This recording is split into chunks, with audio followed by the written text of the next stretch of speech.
What's up, guys? Did a quick little yoga flow here. Get situated on your mat and join me. This will be a good whole body flow, a little bit of something for everything. So whenever you're ready, I will get started.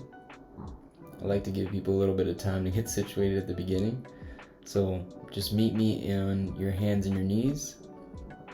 I like to just kind of work through my back a little bit, but you guys can just kind of get situated, hands and knees, feel your spine, how's it feel today? And then we'll just start off with some cat-cows.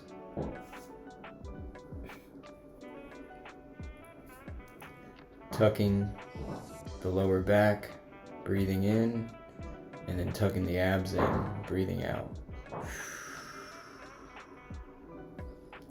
You can go at your own pace. I like to do these really slowly and feel the stretch across my upper back. Fold back into a cobra. Feel that stretch across your chest, your abs, and really start to mobilize that region right in between your rib cage and your hips. So basically your torso. Curl the spine, breathe out.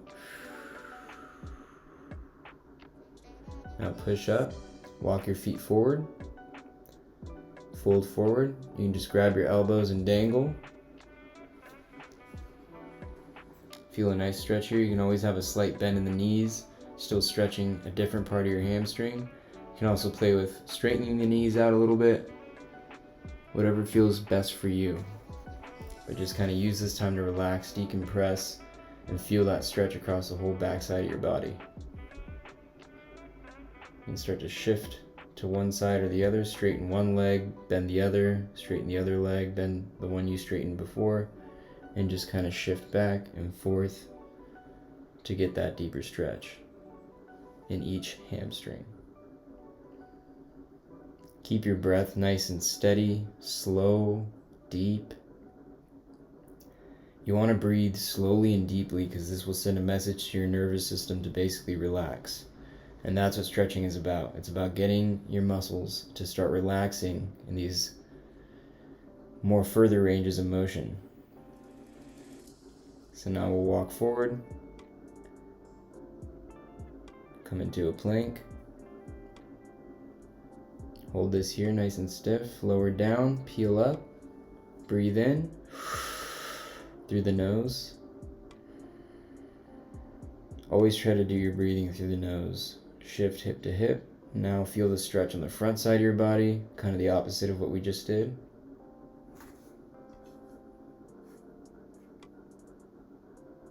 Breathing into the belly, letting the abs relax, driving the hips to the floor, moving your neck around a little bit, keeping distance between your shoulders and your ears.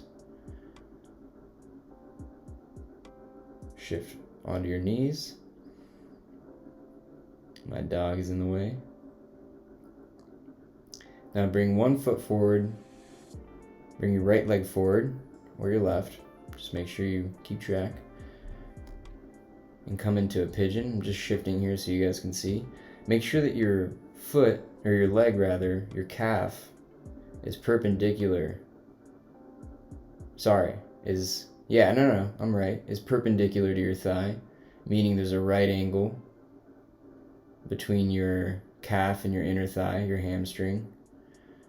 So make sure you're not bringing that ankle closer to your groin or farther away from your groin or whatever. Just make sure it's a 90-degree angle. You might not be able to get your knee fully on the floor. You might not even be able to get your hips on the floor. You might have to stay on your hands, but that's a far better stretch than just kind of sinking, falling on your hip and letting that ankle come too far in. So really try to establish that right angle in your front leg. And you can start to reach and pull the ground toward your right knee or whatever leg is in front. And you'll feel kind of a twist in your spine, keeping the hips square to the floor.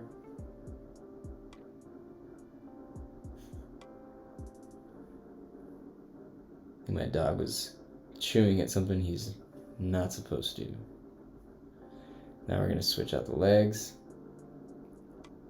I'm going to bring the left leg forward now, get that into a pigeon, extend their back leg as far back as we can. Try to establish that right angle. Maybe our hips aren't on the floor. That's totally fine. Just feel the stretch. You might feel a lot of a stretch in your knee, your outer left hip, and then your right kind of hip flexor and psoas. Psoas is giant muscle that basically is in your belly region, and it is the source of a lot of people's back pain, discomfort, and postural issues that just is not addressed in these days, this day and age.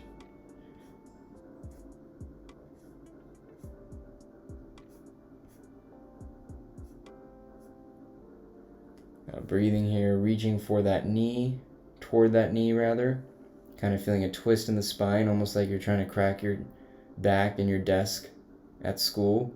Kind of that same motion of keeping the hips square toward the floor, rotating the spine to kind of get that almost cracking adjustment motion. You'll see me kind of move my spine around. It looks very subtle and you can't really see what I'm doing, but I'm just doing these very subtle things like pressing on the floor, pressing my elbow on the floor, doing random things that just activate different muscles along my spine and give me more of that twist and mobilization. So now we'll get out of that, get on your butt, lift your butt toward the sky using your glutes. Fingers are pointed toward your feet. If that's too hard on your wrists, your fingers can point away from the feet. And you're really driving your hips to the sky, driving your ankles into the floor, and using your glutes, really staying out of your lower back. If you feel like you're using your lower back in this movement, just focus on driving your heels to the floor and lift your toes up off of the floor. That will really help engage the glutes and get you out of your lower back. Do a few more of these, nice and slow. Lift the hips up. It's funny how my dog is mostly just chilling, but as soon as I start to film a video or something, he just wants all this interaction. It's like he knows. Slowly lowering back down, lifting back up. This is such a good stretch for the shoulders, the wrists, the neck, the chest, and the front of your hips. And even your knees.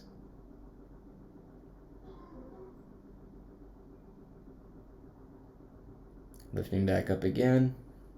Going at your own pace. Maybe you can't stay up here as long. Just do what's comfortable for you, but push your discomfort. Don't push it into pain, but remember, you need some sort of discomfort in your body for it to make a change, of course.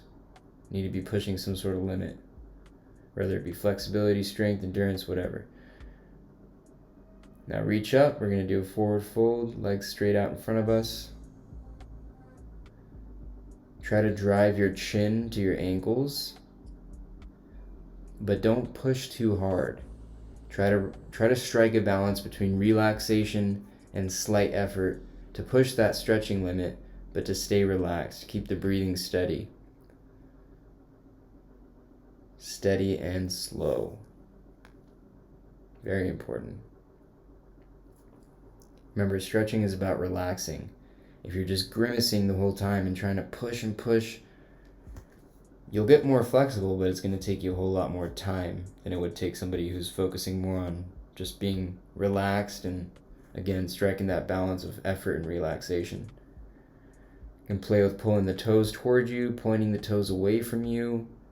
This will stretch different parts of your leg, you'll feel. Pulling the toes toward you will give you more of a stretch in your calves and hamstrings, and pushing the toes away will give you more of a stretch in, can't remember what that muscle is called, but the muscle in front of your calf. So kind of right along your shin bone, which is a very, very tight group of muscles that causes a lot of problems in knees and back, everything. Everything's connected, so you got to make sure everything's nice and loose. So now come wide-legged. Try to come as wide as you comfortably can. And kind of a straddle pose. And slowly walk yourself forward. If that's all you can get to, or not even that, if you're barely able to bend forward, that's fine. What helps too is to push yourself up against a wall so that your back's up against the wall, and just kind of spread your legs wide and just drop forward and breathe nice and slow. If you're more flexible, you can start to slowly crawl forward like I'm doing right now and feel a whole body stretch going through, radiating through your shoulders to your fingertips, from your hips to your toes. This really gets everything. This is probably the most holistic stretch that you can engage in. And it just really opens up the whole body, gets all of the fascia involved. You want to be reaching with your feet, reaching with your hands, reaching with the top of your head, getting all the fascia involved, all of the sheets of tissue across the multiple layers of muscle.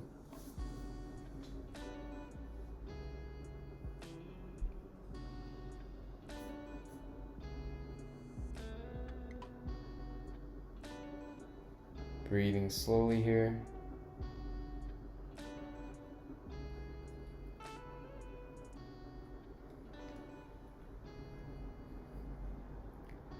If you're really unflexible and you're still stuck at the top, you can even put your hands on your head to add some more weight to help your body kind of droop forward a little bit.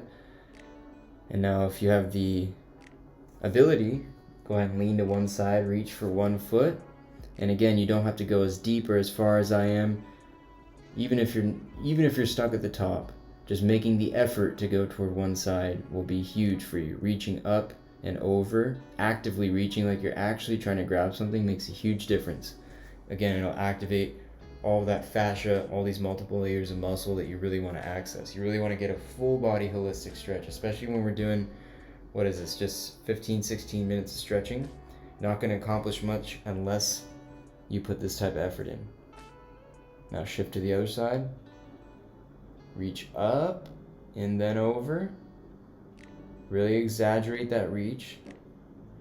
And don't be in a rush to reach over. As you can see, I think I struck a nice little point right here. I wouldn't have stopped there unless I felt the nice stretch along my right side somewhere, so that must have been it.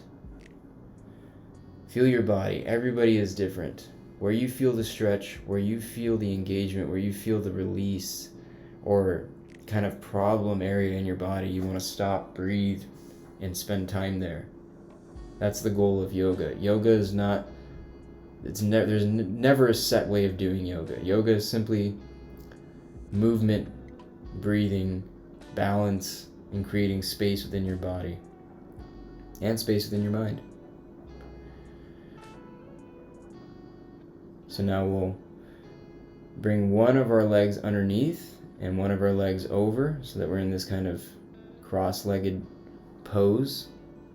And then we're going to get a nice back twist here. So we're going to put our right elbow against our left knee and push the right elbow into the left knee as you push the knee into the elbow simultaneously. And like an owl, you're trying to turn your, not just your head, but your whole entire torso toward the back of the wall. You want to think of your torso as an owl's head, trying to twist with every out breath. Twist a little bit more.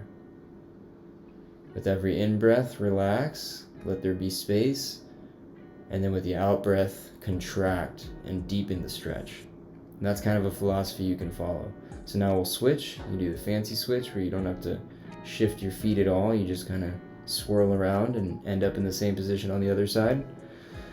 And then we'll do the same thing. Reach up and over with the left arm, left elbow to knee, driving the left elbow into the right knee as you drive the right knee into the left elbow. Your torso is an owl's head, actively twisting, relaxing a tad bit when you breathe in, and squeezing when you breathe out. Twisting is extremely important in yoga. It's known to really help the organs detoxify, which is just common sense. It's kind of like wringing a towel. You're causing this inner kind of tension and contortion of all of your internal organs as you're breathing deeply using the diaphragm, which further kind of pushes them against whatever they're being pushed against and squeezing them out, and really again just helping to mobilize and detoxify things that might be stuck, things that might not be moving well, whether that be physical matter or even just energy.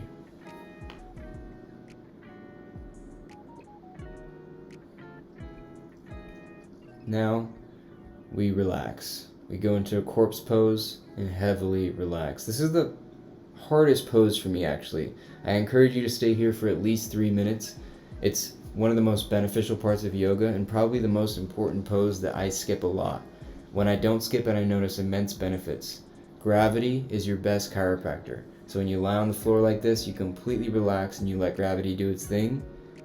It will align your body. You just have to be patient. Stay here, breathe deeply. Thanks for joining. Peace out.